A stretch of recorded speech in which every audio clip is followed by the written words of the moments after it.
تفسیر برہان میں یہاں ایک اور روایت مذکور ہے کہ خلیفہ اول یا خلیفہ دوم کے زمانے میں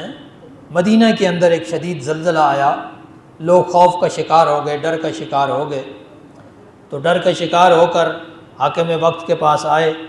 تو حاکم وقت کو بھی سمجھ نہ آئی کہ اب کیا کیا جائے، چنانچہ وہ لوگوں کو لے کر حضرت امیر المومنین کے دروازے پر آئے اور کہا کہ یہ ایسی کیفیت ہے جس کی ہمیں معلوم نہیں ہو رہا کہ اس حالت میں کیا کیا جائے۔ تو حضرت علی ابن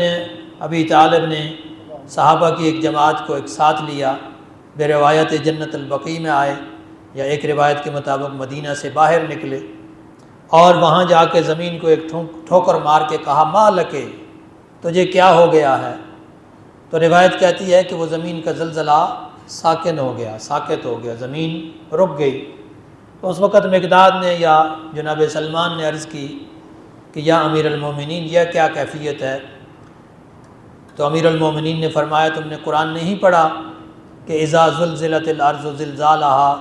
جب زمین پر زلزلہ آ جائے گا، واخرجت الارض اثقالہا، زمین اپنے بوجھ کو باہر نکال پھینکے گی، وقال الانسان ما لہا، انسان اسے کہے گا تجھے کیا ہو گیا ہے؟ اے سلمان وہ انسان میں ہی ہوں جو اس وقت زمین سے خطاب کرے گا۔